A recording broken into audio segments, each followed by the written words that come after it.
It just looks like a table with 3 people sitting around it. Truth of the matter is, for Sean and Marla, this meeting is the first step in changing their lives forever. You're doing adoption only, right? Yeah.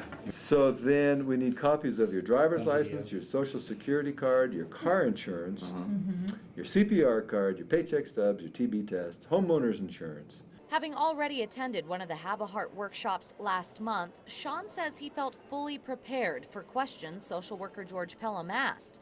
And Sean says the workshop is eye-opening to the intense process of adoption. We had a couple at our first orientation workshop that sat there for about a half an hour, and I think they realized it wasn't for them, so they got up and left. But adoption is a step Sean and Marla are ready to take. My aha moment, I guess is what you could say, is when we were at the football game and I was walking around, I was thinking to myself, like, you know, it'd be great to bring a kid here, to have a kid, to see the excitement that goes on at the football game. The questions during Sean and Marla's hour-and-a-half interview got very in-depth. Some topics discussed: patience, discipline, boundaries. Could they theoretically be able to handle a child with incontinence problems? A lot got thrown at them, even discussing whether Marla had gone through a grieving process after finding out she can't have biological children. We've dealt with that grieving process and come to the acceptance that, you know, I'm just not meant to give birth to a child, but that doesn't mean I can't be a parent. I'm looking for financial stability, I'm looking for honesty, I'm looking for the ability to be coached. Coachability, I guess, is a good way to look at it. And also looking at why are you doing this? Why? There are plenty of children out there that need loving homes, and we've got one of those, and we're ready. It's not going to be easy. It's a long process, but I think in the long run, giving a child a chance is what it's all about. Social worker Jamie Selby arrives to interview Sean and Marla in their home. Usually we do 3 interviews, 1 as a couple and then 2 individually. All 3 sit around the kitchen table for an intense 2 hours or more. This interview alone. Do they sit next to each other?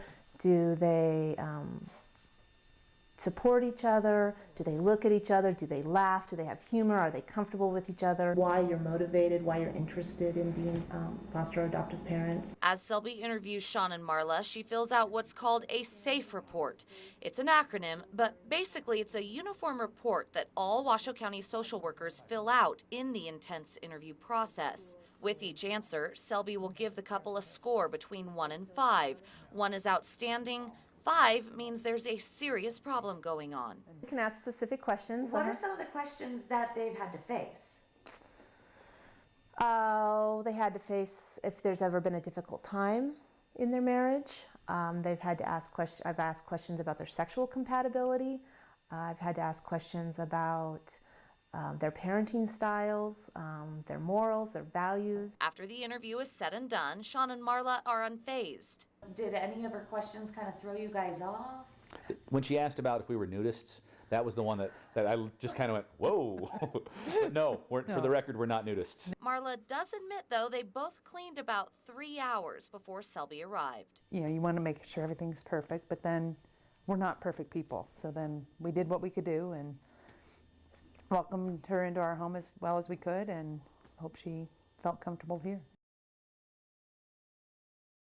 The bedroom has a window. It does. I'm just looking to make sure that the house is safe and that they're prepared. Jamie Selby is returning to Sean and Marla's home, this time to take a look indoors and in closets. Right there. So you got plenty of towels and sheets for all the beds and enough to... There are some surprises. Before the tour, Selby asked if a child were to lock themselves into a bathroom, could Sean and Marla unlock the door? No, just gonna have to change the lock. Change the door handle. So that one, you'll just have to change. Did you so that try can- it? Yeah, we're gonna have to change the door handle. And then the question, is their water heater electric or propane? An answer Sean and Marla couldn't give. Can we just check the water heater? After a quick trip into the garage and the moving of a box or 2, I think it's gas. It's gas. Selby says there are a few items required for adoptive parents to keep in their homes which most people don't even think about. They need to have a fire extinguisher. They also have to have an adequate first aid kit. They have to have their medicine locked up. And each child should have 35 square feet of bedroom space. Yeah, this was a nice size room. The thorough inspection also does take into account the cleanliness of Sean and Marla's home. Not in a way maybe a mother-in-law would, but just to make sure it's safe for kids. I'm not gonna test it, dust it to see if it's clean, but yeah, I'm looking at all of that. There we go.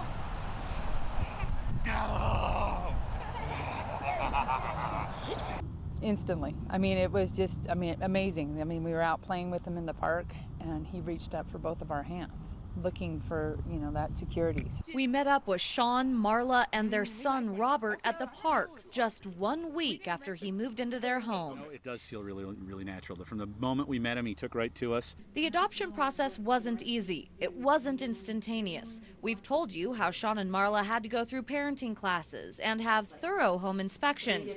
But that was easy compared to actually getting placed with a child. You had come into this process hoping to adopt a boy that you saw on Have a Heart. Yep. And that didn't happen. No, we went to match for the 8-year-old, and it didn't happen. Definitely just like a miscarriage. I mean, because you get your hopes up, your emotions start going, you start planning the future, thinking of the future with the child, and then, pretty much it's taken away from you. After that disappointment, they decided to take a break. That lasted about a week. And then all of a sudden we get a phone call from Washoe County Social Services and say we have this 27-month-old little boy that needs to go out of the foster home that he's in now. He's 100% free for adoption, and I think he even looks like you guys. It was almost surreal as to how fast it happened. As we got the information on a Thursday, we met with his social worker on a Monday, met him on a Wednesday. Sean and Marla say there are even more signs that Robert is meant to be in their family. Sean's late grandfather's name is Robert. Marla's late father's name is Robert. They both wanted to name their son Robert, and they met Robert on the 10-year anniversary of Sean's grandfather's death. It's all worth it right now. Sitting here, getting to poke my head in his room at night and see him all curled up in his race car bed, and then he gets up in the morning and I go get him up out of bed, and Daddy, and he jumps up into my arms. It's awesome. Ready to go? Ready to go? It was standing room only as friends and family packed the room at the Mills Lane Justice Center. Typically, family court proceedings don't have balloons or smiles or two judges. You both please stand and raise your right hands to be sworn. Sean and Marla's good friend, federal judge Howard McKibben, sits alongside family court judge Linda Gardner. I have a particular affinity for adoptions. I was 2 years old when I was adopted. I was adopted and taken from an orphanage in Illinois when I was 2, exactly the same age that Robert is. The court proceedings a formality since Sean, Marla, and Robert have been living as a family since last July. The entire process from this point. And do you know what you're here for today? To adopt this little boy. To this point. So it's with great honor that I will sign your petition. Officially, you are now the parents of Robert Morgan. His name will be changed. Takes 5 minutes. But a DVD is made of the proceedings and the public comment afterward. A public record of the love Robert's receiving and of the true desire all those in attendance had for Robert to be a part of this family. Why do you want to adopt Robert? Because we've always wanted a child, and this little boy came into our lives and we fell in love with him. I wouldn't trade it for a world to become a mother. You will do such wonderful things with this little boy. You will give him the best childhood that he'll ever know. Robert just gonna please our whole family, and I couldn't be happier. Grandma! I love you. I love you too. He doesn't know it today, but he's probably the luckiest little person on the face of this earth. And it's a great honor again to be presiding over this wonderfully sweet adoption, and I wish you the very best as you move on as a family, legally. Thank you very much, and we'll be in recess. 3, 2, 1. How many? We'll take a couple. Robert, I am asked all the time what my favorite news story was that I have ever reported. And I always come back to the story of your family becoming one. I want you to know your parents wanted you so badly, and they worked so hard for you to become a part of their life. I'm just grateful that they allowed me to go along on the journey.